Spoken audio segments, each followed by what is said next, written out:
అమ్మా, ఒక్క విషయం మాత్రం నిజం. ఇలాంటి జ్ఞానశీలుళ్ళు 1000 మంది వచ్చినా సరే మా అన్నగారు విక్రమార్క మహారాజును ఏమీ చెయ్యలేరు. జ్ఞానశీలుడు దుర్మార్గుడు కాదమ్మా.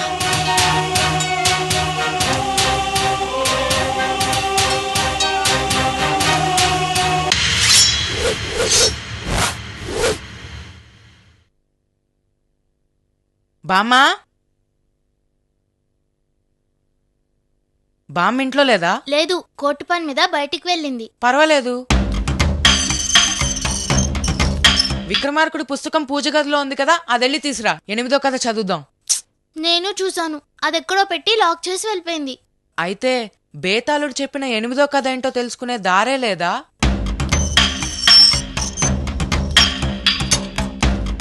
ఇప్పుడు ఏం చేద్దాం? అమ్మా, తాగడానికి కొన్ని నీళ్ళిస్తారా?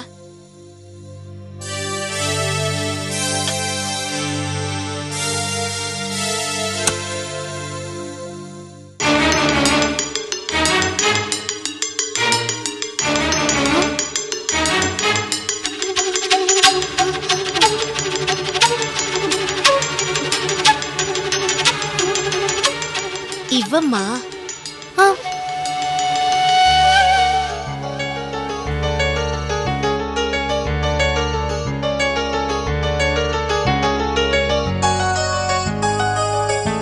సాగర్, నీళ్ళు అడిగినవన్నీ ఎక్కడో చూసినట్టుంది, కానీ గుర్తు రావట్లేదు. నీకు తెలిసిన ఆవిడైతే నాకు కూడా తెలుసుండాలి. పద చూద్దాం.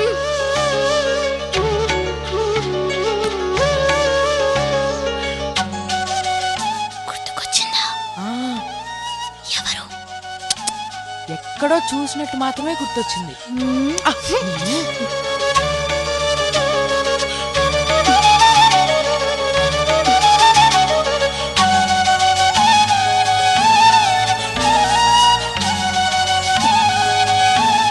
విక్రమార్క.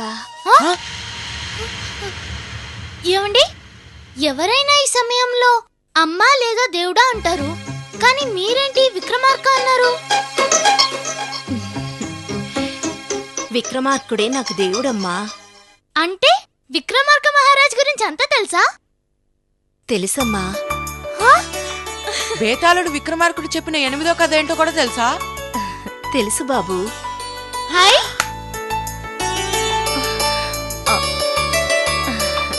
కూర్చోండి.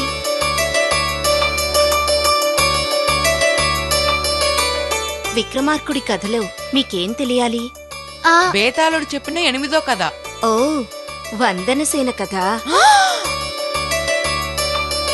చెప్తానమ్మా. విక్రమార్క మహారాజా 7వ కథకు చక్కగా సమాధానం చెప్పాను. ఇప్పుడు 8వ కథ చెప్తాను, శ్రమ తెలియకుండా విను. మగధ దేశాన్ని స్నేహవర్ధనుడు అనే మహారాజు పరిపాలిస్తున్న కాలంలో కాత్యాయిని నగరంలో అర్ధదత్తుడు అనే ధనవంతుడు ఉండేవాడు. అర్ధదత్తుడు తన వ్యాపారంలో నిజాయితీకి మారుపేరుగా, మాట తప్పని నీతివంతుడిగా పేరు గడించాడు. ఆయన హాస్యానికైనా అసత్యము పలికేవాడు కాదు. అతని భార్య సత్యవతి, కుమార్తె వందనసేన. నిన్ను కుమారుడు చంద్రసేనుడు కూడా తన తండ్రి అడుగుజాడల్లోనే నడిచేవాడు. మదనసేన కూడా తండ్రిలాగే మాట తప్పని మనిషి. ఇలా ఉండగా ఒకనాడు చంద్రసేనుడి బాల్య స్నేహితుడు కృష్ణమిశ్రుడు తన మిత్రుడి కోసం వచ్చాడు. చంద్రసేనుడు ఆ సమయంలో ఇంట్లో లేడు.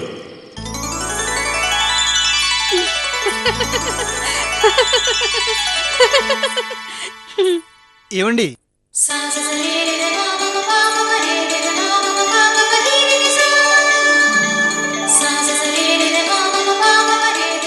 చంద్రసేనుడు ఉన్నాడండి? వచ్చి వేలైంది, కూర్చోండి.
ఆగు, నేను వస్తున్నా.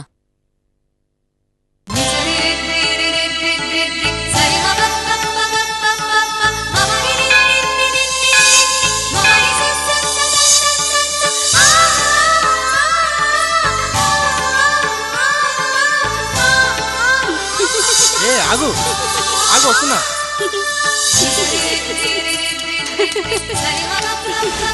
ఆగు,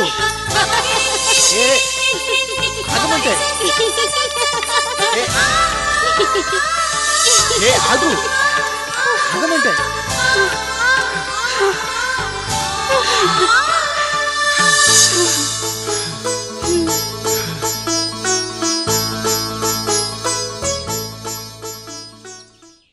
వందనా, చెప్పండి.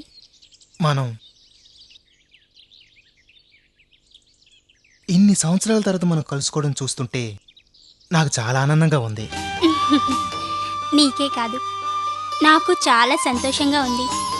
మన ప్రేమని మీ అమ్మ నాన్న అంగీకరిస్తారా? నాకెందుకో మన ప్రేమని మీ పెద్దవాళ్ళు అంగీకరిస్తారని నమ్మకం నాకు కలగటం లేదు. నా ఇష్టాన్ని మా తండ్రి గారు ఎప్పుడూ కాదనరు. కాదంటే నన్ను మర్చిపోతావా?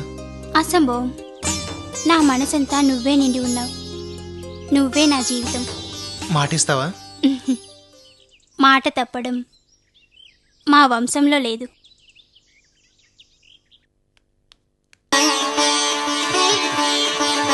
సత్యవతి, సత్యవతి, రండి రండి. వెళ్ళిన పని ఏమైందండి? అంతా శుభమే జరిగింది. విష్ణుగుప్తుడి కుమారుడితో అమ్మాయి వివాహం నిశ్చయించాను. మాట తప్పే వంశం మాది కాదని చెప్పి మరీ వచ్చాను. మన అమ్మాయి వాళ్ళింటి కోడలవుతుందని విష్ణుగుప్తుడు పొంగిపోయాడు. మంచి పని చేశారండి. భగవంతుడా, అంతా సవ్యంగా జరిగేలా చూడు. సోదరి వివాహం ఎప్పుడు నాన్నగారు? వచ్చే రవివారం దివ్యమైన ముహూర్తం ఉందని సిద్ధాంతి గారు చెప్పారు. సంతోషం.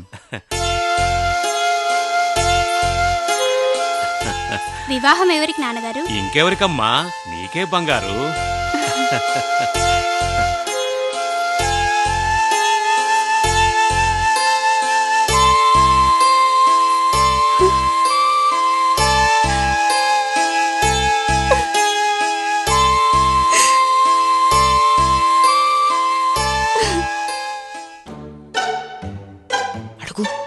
నువ్వే అడగచ్చుగా.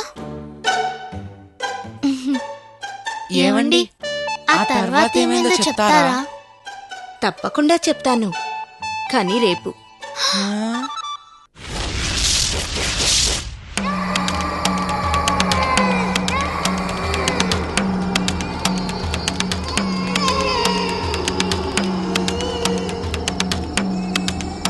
కాళముఖ!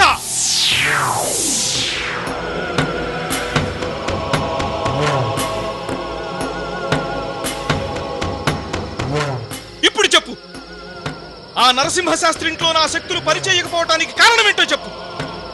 నందన్ బైరాగి, ఎంత క్రితమే నీకు చెప్పాను, ఆ ఇంట్లో గాని ఆ చుట్టుపక్కల కొంత ప్రదేశం వరకు గాని నీ క్షుద్ర శక్తులు పనిచేయవు. అది ప్రత్యక్షంగా చూశానుగా. పూజా మందిరంలో ఉన్న భాండంలోని రహస్యాన్ని తెలుసుకుందామని ప్రయత్నించినప్పుడు ఆ భాండంలో నుంచి ఓ సర్పం బయటికొచ్చింది. దానర్థం? నందన్ బైరాగి, ఆ భాండంలో ఉన్నవి తాళపత్రాలు. విక్రమార్కుడి 32వ జన్మకు సంబంధించిన రహస్యం మొత్తం అందులో వివరించబడింది. విక్రమార్కుడి జన్మ రహస్యమా? నా శత్రువు విక్రమార్కుడి రహస్యమా? కాళముఖ, విక్రమార్కుడి రహస్యం అందులో రాసున్నప్పుడు నా గురించి కూడా అందులో ఉంటుందిగా. అందులో సందేహమేముంది, ఖచ్చితంగా నీ గురించి కూడా వివరించబడి ఉంటుంది. అంటే అంటే ఈ జన్మలో గెలిపెవరిదో ఆ తాళపత్రాల్లో చూస్తే తెలుస్తుందిగా. సందేహించక్కర్లేదని చెప్పానుగా, తెలుస్తుంది.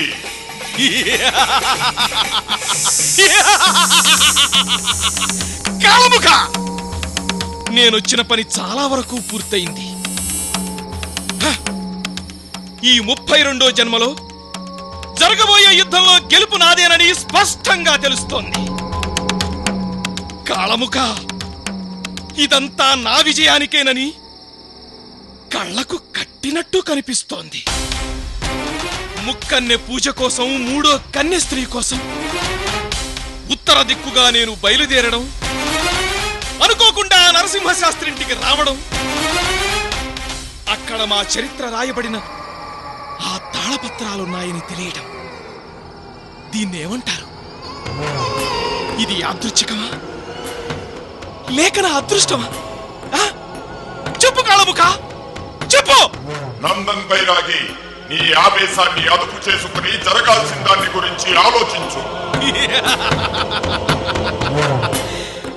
అదే ఆలోచిస్తున్నాను కాళముఖ. ఆ ఇంట్లో నుంచి తాళపత్రాలను సంపాదించాలి. వాటిని వివరంగా పరిశీలించి అడుగు ముందుకేస్తాను. సరేనా? దానికి మార్గం చెప్పు. చెప్పు. ఆనందంలో వివేకాన్ని కోల్పోతున్నావు బైరాగి. ఈ జన్మలో విక్రమార్కుడికి సహాయపడటానికి ఆ తాళపత్రాలు అక్కడ వెలిశాయి. కాళముఖ, మరిప్పుడు నా కర్తవ్యం? వాటి గురించి నువ్వు ఆలోచించడం అనవసరం. నీ ఆలోచన మొత్తం ముక్కన్య పూజ గురించే ఉండాలి. ఆ పూజ పూర్తి అయ్యే వరకు నువ్వు మరో విషయం ఆలోచించకూడదు. నువ్వు వెతుకుతున్న మూడో కన్య స్త్రీ నిన్ను వెతుక్కుంటూ నీ వెనకే వచ్చింది. తెల్లవారేలోపు ఆమెను ఈ ఊరి పొలిమేరలు దాటించి నిర్విఘ్నంగా నీ పూజ ప్రారంభించు.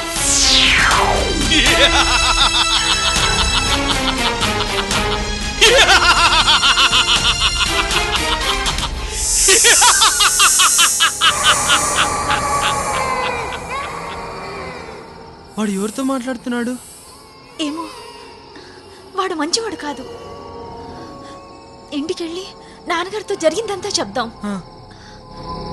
నాన్నగారే అంతా చూసుకుంటారు. వెళ్దాం పదా.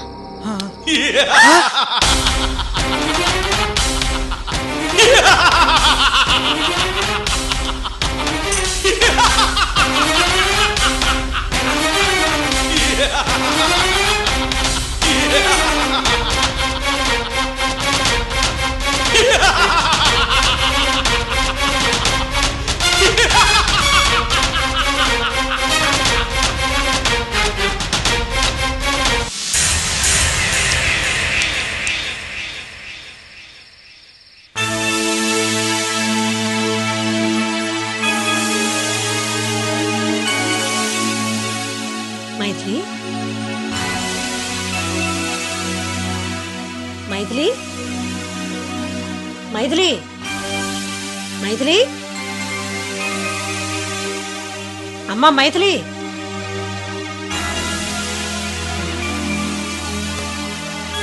మైథిలి, మైథిలి, మైథిలి, మైథిలి, మైథిలి.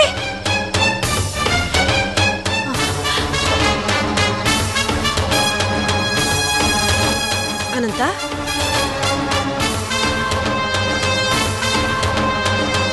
అనంత,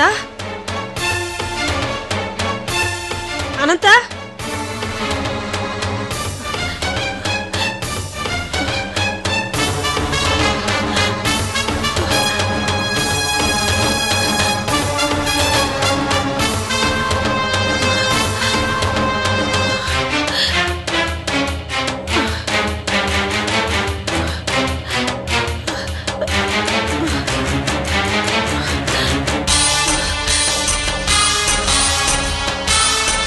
మైథిలి, అనంత, మైథిలి.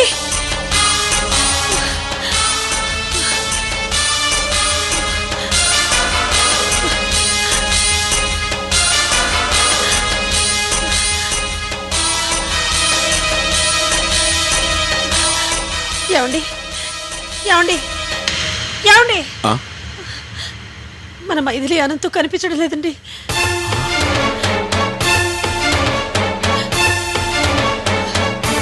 ఇల్లంతా వెతికానండి, ఎక్కడా కనిపించలేదు. మన ఇంట్లో ఉన్న స్వామీజీ కూడా కనిపించడం లేదండి. నాకేదో భయంగా ఉందండి. అయ్యా, అయ్యా, అయ్యా, అయ్యా, అయ్యా, రాయే చూద్దాం.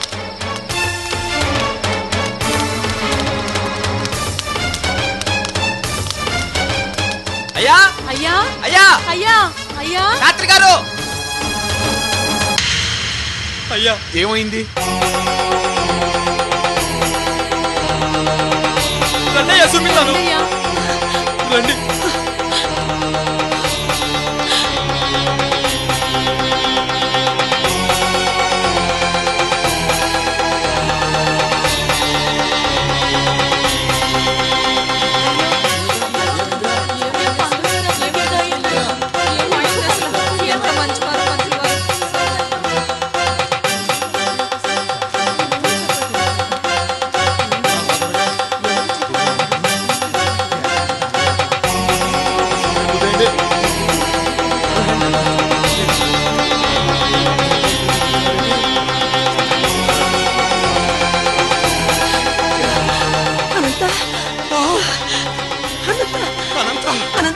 రే బాబు మాట్లాడరా.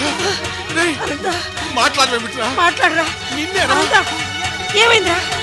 అనంత ఏమైందిరా? ఏమైంది చెప్పరా? మైథిలి ఎక్కడ? మైథిలి ఎక్కడ్రా? అనంత అనంత మైథిలి ఎక్కడ? చెప్పు. నిన్నేరా? చెప్పరా మైథిలి. మైథిలి అమ్మా మైథిలి. అనంత మైథిలి. అనంత అనంత మాట్లాడవేరా. అనంత మాట్లాడరా. మైథిలి ఎక్కడ్రా?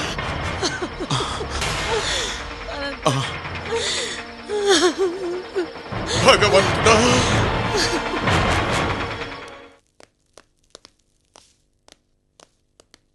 కొటేషన్ పంపించండి. Okay. Excuse me sir.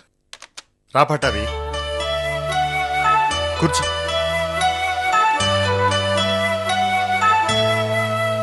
Pattabhi ఏం జరిగింది?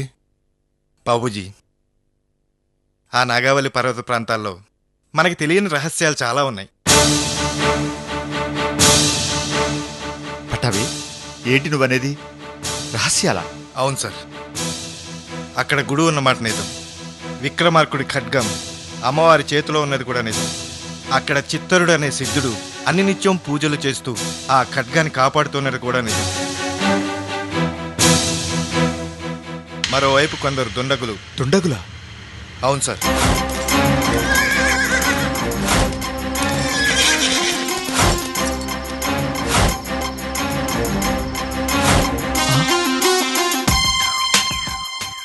ఆ నాగావళి పర్వత ప్రాంతాల్లో విక్రమార్క మహారాజు న్యాయ పరిపాలన చేస్తున్నాడని, తప్పు చేసిన వాళ్ళని గుర్రం మీద వచ్చి విక్రమార్కుడు దండిస్తున్నాడని ఆ జనాల్లో భయాన్ని కలిగించి ఆ గుడి దగ్గర రాకుండా చేస్తున్నాడు సార్.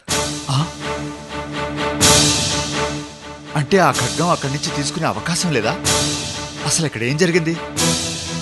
సార్, ఆ ఊరి జనం ఎవరు నాకు సహాయం చేయకూడదని ఆ ఊరి పెద్ద ఆదేశించాడు.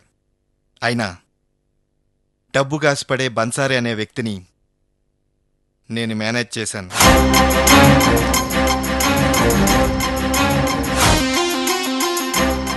అలాగే ముకుందయోగి అనే సిద్ధుడిని కూడా కలిశాను.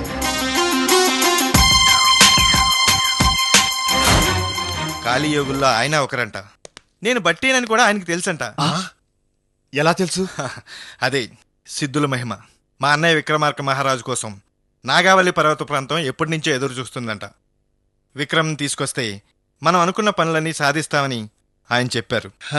పట్టాభి, నువ్వు చెప్తున్న విషయాలు వింటుంటే నా ఒళ్ళు పులకరిస్తోందయ్యా. ఆ తర్వాత ఏం జరిగింది? ముకుందయోగి గురువుగారైన కాళీయోగి కూడా విక్రమ్ గురించి ఎదురు చూస్తున్నారంట. కాళీయోగి తల వెంట్రుకలను ముకుందయోగి నాకు ఇచ్చారు. దీన్ని విక్రమ్కి రక్షగా కట్టమని చెప్పారు. అలాగా? ఏది?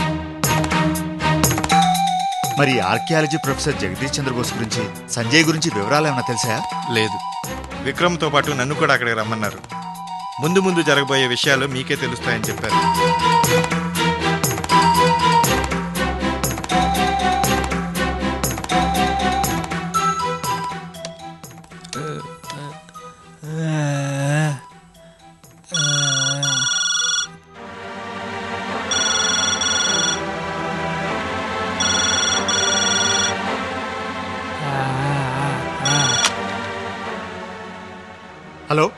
పురుషోత్తమరావు గారు, నేను నరసింహశాస్త్రిని, విక్రంపూర్ నరసింహశాస్త్రిని. శాస్త్రి గారు నమస్కారం. చెప్పండి. ఏం చెప్పమంటారు పురుషోత్తమరావు గారు? ఎలా చెప్పాలో కూడా తెలియడం లేదు. ఇక్కడ చాలా ఘోరం జరిగిపోయింది. మా అమ్మాయి మైథిలి కనిపించడం లేదు. మీ అమ్మాయి మైథిలి కనిపించడం లేదా? మా అనంత పిచ్చివాళ్ళ ప్రవర్తిస్తున్నాడు. మీ అబ్బాయి అనంత శాస్త్రి పిచ్చి పెట్టిన వాళ్ళ ప్రవర్తిస్తున్నాడా? శాస్త్రి గారు మీరేమంటున్నారు? పురుషోత్తమరావు గారు, దైవ నిర్ణయాన్ని ఎవరూ ఆపలేరు. జరుగుతున్నదంతా తాళపత్రాల్లోని 6వ కాండంలో స్పష్టంగా వ్రాయబడి ఉంది.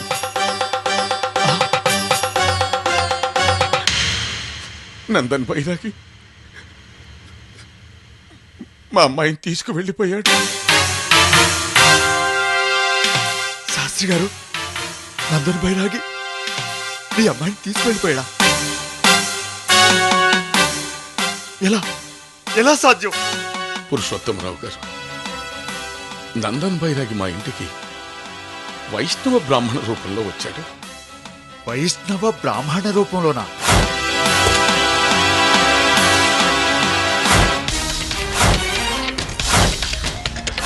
నరసింహశాస్త్రి గారు, ఆయన పేరు రామానుజ దత్తాత్రేయ అని చెప్పారా? అవును. మీకెలా తెలుసు? నేను చూశాను. మీ దగ్గర నుంచి తిరిగి వచ్చేటప్పుడు నేను బాబుజీ ఆయన చూశాను శాస్త్రి గారు. కానీ ఆయనే నందన్ బైరాగాని మేము ఊహించలేకపోయాం. జరిగిందంతా విక్రమకు చెప్తాను. ఏం చేయాలన్నది మనం ఆలోచిద్దాం. శాస్త్రి గారు మీరేం బాధపడకండి.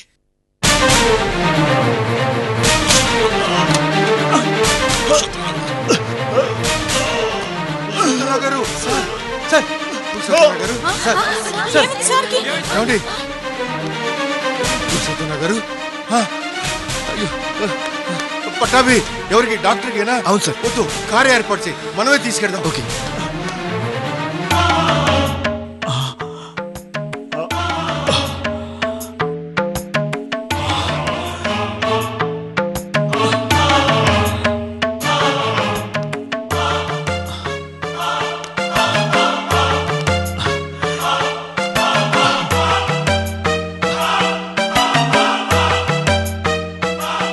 పురుషోత్తమరావు గారు, ఏమైందండి? ఏమైంది? I'm all right.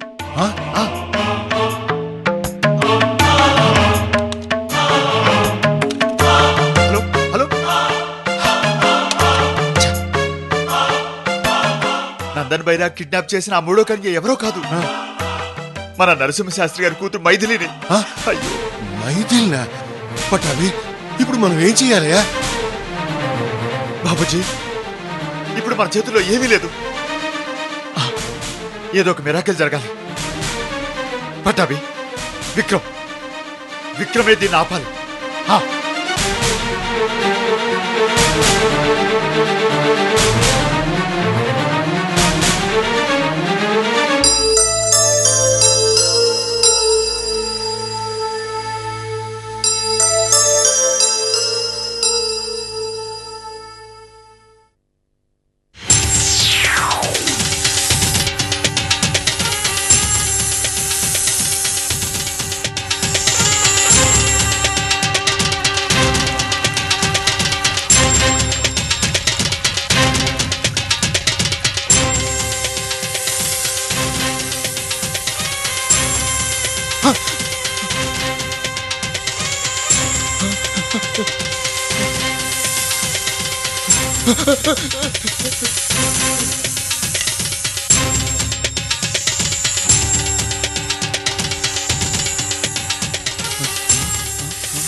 అయ్యా అయ్యా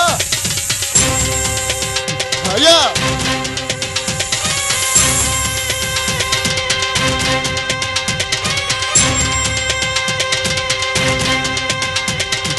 అయ్యా అయ్యా, ఏమైంది? అద్భుతం, మహా అద్భుతం. రండి అయ్యా, రండి.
పటాభి పటాభి ఒకసారి ఎలా ఏమైంది?